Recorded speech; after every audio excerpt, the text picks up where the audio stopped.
I'm joined now by Jen Psaki. Thanks so much for joining me. Hi, Brian Tyler Cohen. I love to see you. How are you? I'm doing okay. It seems that I'm doing a little better than Trump this morning because we're looking at a new raft of polls that are just out, and it hmm shows his approval rating dropping into the mid 40s. Now, obviously, polling and the American people have a contentious relationship, to say the least. But I'm wondering from your vantage, after serving in a White House where the approval rating of a president, even though a lot of us like to cast it aside, was a pretty good indicator of where he stood and how the American people viewed him. And so I'm wondering, how much of a five-alarm fire is the fact that already in what should be his honeymoon period, Trump's approval is dropping even below the point that Biden's was at in this point in his presidency? Well, first of all, every White House denies they look at polls and they all pour over Yeah. every poll and get updated internal polling every week. So don't let anyone tell you otherwise. Yeah. And I'm sure they're looking at that within the Trump White House. Now, the numbers this morning were startling if you're working in a White House because it showed a dramatic drop, as you just said.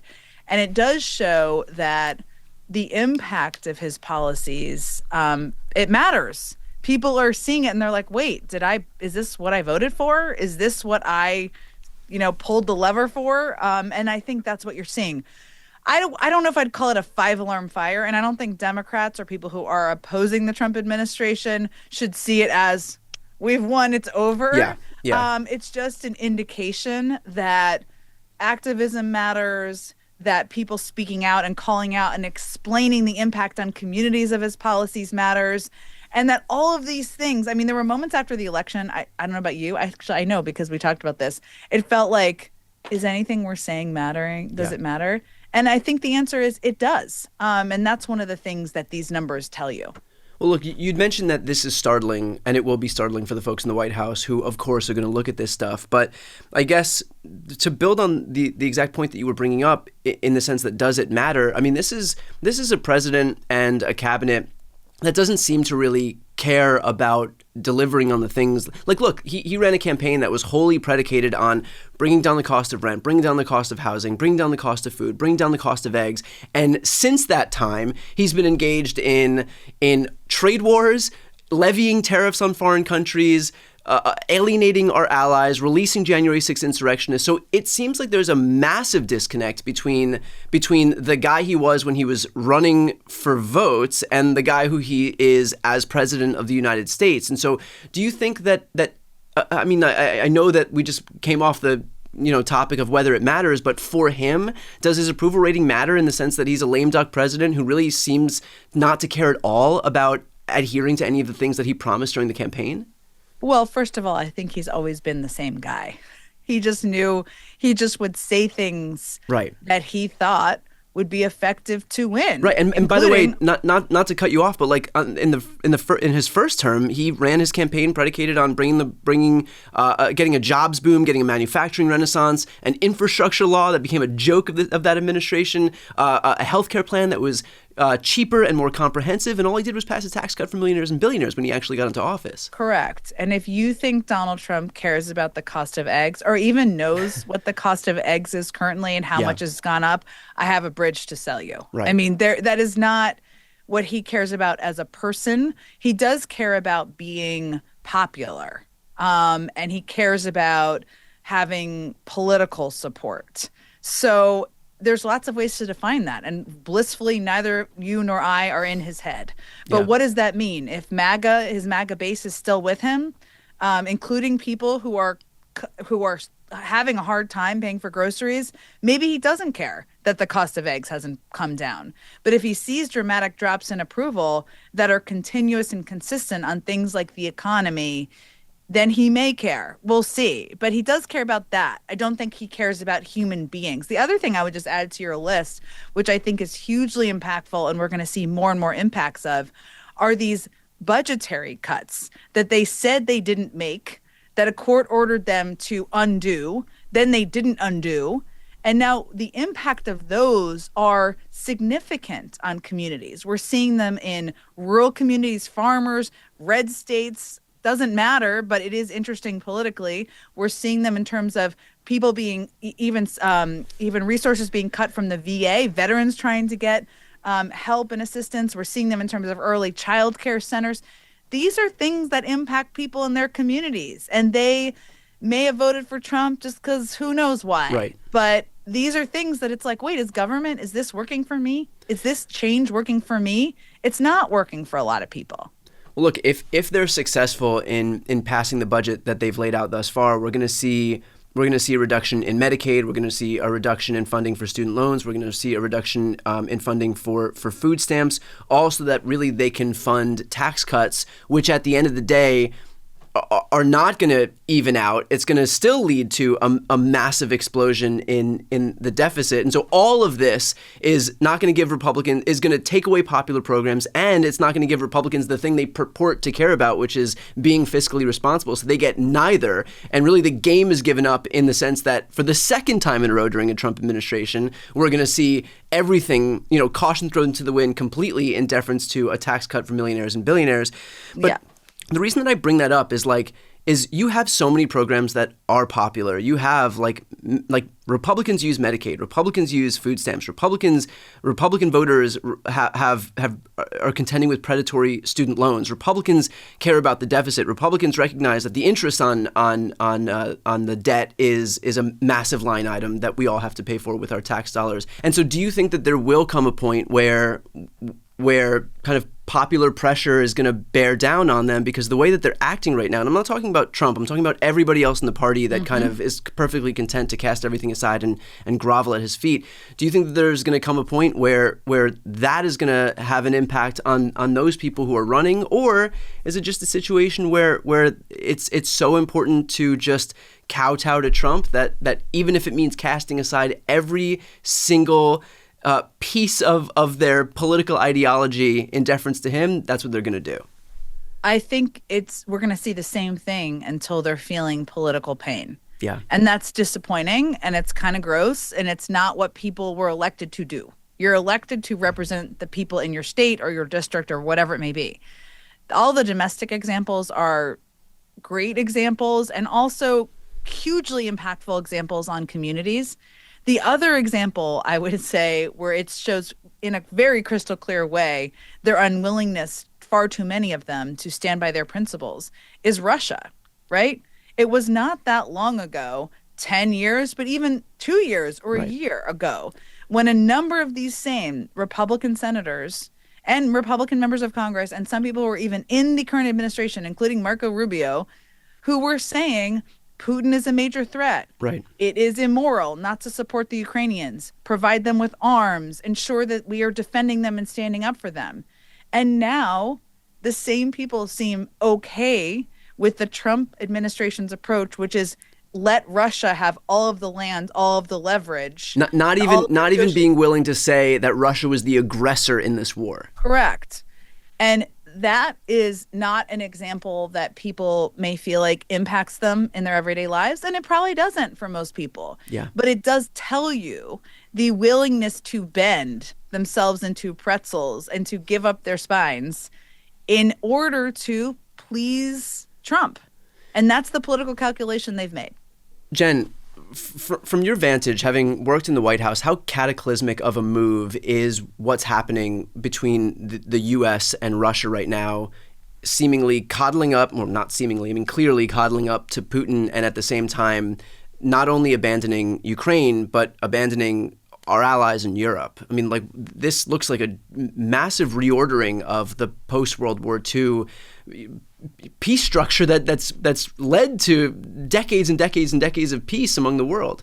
Yeah, look, I never thought I'd be quoting the former national security advisor for Trump, John Bolton, but there's a moment, and we're in 2025. And he basically said last week, the Russians are drinking vodka straight from the bottle right now because, for a range of reasons. Yes, it is Ukraine and the territory that they've long wanted and fought for.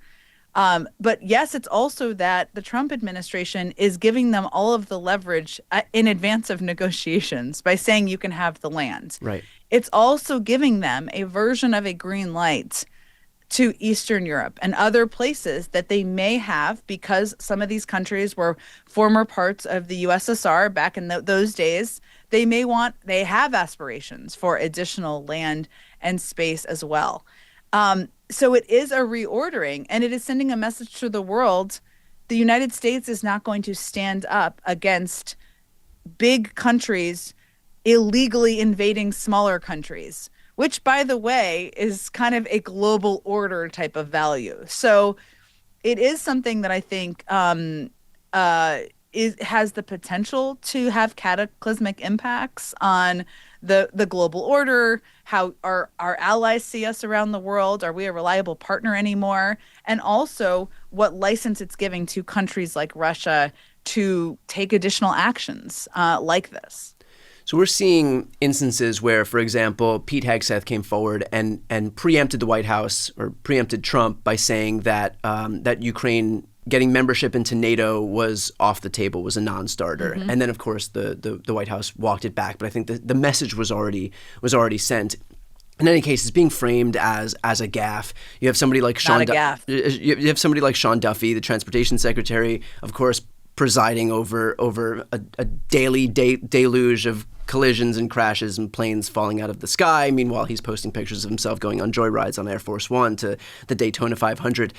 From your vantage, having worked in the White House for years and seeing the scrutiny that was placed on Biden administration officials for what were seemingly nothing gaffes, but I mean, we've seen the extent to which right-wing media will blow up nothing burgers into major problems. I mean, back to the days of like Obama wearing a tan suit.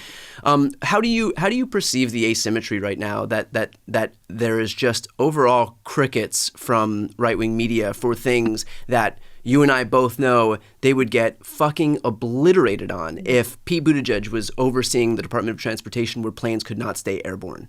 I mean, well, first of all, here's the thing. I'm just quoting John Bolton. I'm defending Pete Hegseth. We're in opposite worlds. I think Pete Hegseth was like unqualified and immorally corrupt to be in this job. I don't think that was a gaffe. I think that he was stating the position of the administration. Yeah. So, and I understand there were some senators who were like, oh, he's new, he's a newbie. It's like, yes, but I don't think that was a mistake on his part. I think he was stating what Trump had probably said to him in the sit room. Right. Duffy, again, not to be a defender of his, but the biggest problem here, one of them, appears to be the unelected, unchosen Elon Musk and the Doge crew going in and taking a random wrecking ball to agencies in government, including the FAA, including a number that have regulatory authority over some of Elon Musk's companies, by the way, which I'm sure is not a coincidence, and cutting positions that are essential. That Sean Duffy is defending that, so that should be critiqued. But it's like these figures in the cabinet are almost just like powerless puppets, and Trump and Musk are running the whole thing. Yeah, they're just building on what you were saying, these agencies that have regulatory oversight over Elon. I mean, we know that there were investigations or action being taken against Elon at like the EPA, at the Consumer Financial Protection Bureau, at the Department of Labor, the National Labor Relations Board, USAID. I mean, all of these agencies that he had gone into and gutted, or that Trump had fired the inspector general of. These are all agencies that had levied fines, for example, that were investigating Elon's companies. And so I think that's the most shocking part of all of this is the way in which they're able to be successful in framing all of this as him like rooting out waste, fraud, and abuse. If you wanted to root out waste, fraud, and abuse, think about the one agency that has failed more audits than all of these other agencies combined. You have the Department of Defense right there in front of you, but you start with the Consumer Financial Protection Bureau, which has returned $21 billion to over 200 million consumers in this country. You start with USAID, which is half of 1% of the budget and delivers HIV prevention and clean water to communities around the world, while also giving us soft power for like a fraction of the price that it would cost to send the military into these places. Those are the places you start with. So you also wouldn't fire the IGs. I mean, IGs, inspectors general, I will tell you from working for 2 Democratic presidents, they're a headache for everyone. You know why? Because they're investigating every agency and they find stuff, including waste and fraud and abuse, they wouldn't be firing them. If they Yeah. actually cared about waste, fraud, and abuse, they'd be taking their reports, they'd be looking at them and figuring out what to use to root out and to address. With let's switch gears here and talk about the Blueprint. So that's a new show that you started. What is it, and why did you want to start it at this point in time? Well, it's a podcast. We do video as well. But you were one of the people I talked to about this and talked to in the days and weeks after the election, just about what just happened and what does it mean from here. And it doesn't mean that everything needs to be ripped up. I'm a believer, and I think you are too, that a lot of the things that Democrats stand for, and I don't just mean, of course, the obvious rule of law, defense of democracy. Those are hugely important. Yeah. I also mean standing up for working men and women, also making education something that people can be accessible to people, ensuring that we're setting our kids up for a better future. Those are all things that are good bases. It didn't connect with the working people. And so to me, there's lots of reasons here. There's a messaging question, but maybe there's a policy question too. It's not always a comms problem. It's worth discussing. There's disinformation, misinformation. How do you address that? There's a risk aversion. There's a crazy level of risk aversion among Democrats, which at this point, throw out the window. Right. Say fuck when appropriate. Yes, not in random moments, but Yeah. just free yourself a little bit here. There's that. And so I really thought about who were the people who I knew would be candid, who could really assess without knowing the full answers and have a discussion about it. And it became a podcast. Yeah. And so how do you think about that, like, differently from the show that you're currently doing with MSNBC, Inside with Jen Psaki? Oh my God, it's so different. I don't know what it is about a podcast or a video. People just become more relaxed. I think I even become more relaxed because you're not trying to jam everything into 6 minutes. Yeah. And the thing is, when you're hosting a show, is people will say, okay, 3 minutes in, you have 2 minutes left, and you got to go to commercial, and you got to go because you got to get to the next guest. So often I find you feel rushed and you don't have the time to have these conversations. And also, there's so much going on with Trump right now. I don't want to live a Trump-dominated television life, but he is the current president of the United States who is wreaking havoc on our country, and we have to explain and explore it and hold him accountable. Yeah. So a lot of what we're talking about is that. And this is an opportunity to talk about the other side of things in a broader way. Just to give people who are watching and listening right now an idea, you'll have a producer in your ear counting down or like telling you how much time you have left. And so in the middle of a rant, you have somebody saying like 30 seconds or 10 seconds or wrap it up. And so you're like, listen, Brian. And on Mondays, first of all, Rachel Maddow's a national treasure. And her show is after mine on Mondays. Yeah. And I live in fear. This is one of the things I get nervous about 10 seconds over into her show, And so you have to keep on time. And but there's also one of the things, and you and I have listened to a lot of podcasts and other things that are from people who are in the right wing, people who aren't even in the right wing. They're just doing things that are in a different way. Yeah. And they're a lot more casual. They're a lot more conversational. And I think that's important. It doesn't mean you have to have the answer. It just means let's explore it together. Yeah, I think there's something to be said for just unlearning a lot of how to communicate in media, which is largely been focused on communicating on linear TV. When you get more comfortable with just being able to sit down on a couch and have a long conversation with somebody, that will then kind of inform how you operate in other arenas too. In the same way that if you're only talking on TV, that informs how you speak to regular people. And so I think kind of unlearning habits that it's not that they're bad habits, it's just that habits that aren't really in vogue right now, aren't resonating right now. I mean, this is an era of authenticity. I mean, this was dubbed the podcast election. And so I think being able to speak to people in a way that they're more inclined to listen to you, I think that kind of has benefits throughout everything you do. Yeah. And I'm genuinely interested in people I talk to on TV too. But there's something that's different about having a 40-minute conversation with somebody. And so who have you spoken to thus far?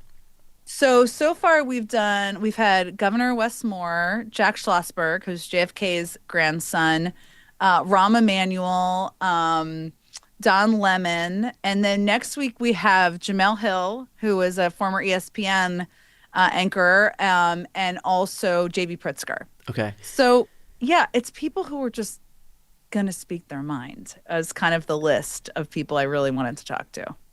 I'm curious whether you are seeing a difference in like how electeds are speaking to you, because usually I find that when it's electeds versus commentators or hosts, it's much easier to get them to speak freely and not have to rely on like rote talking points.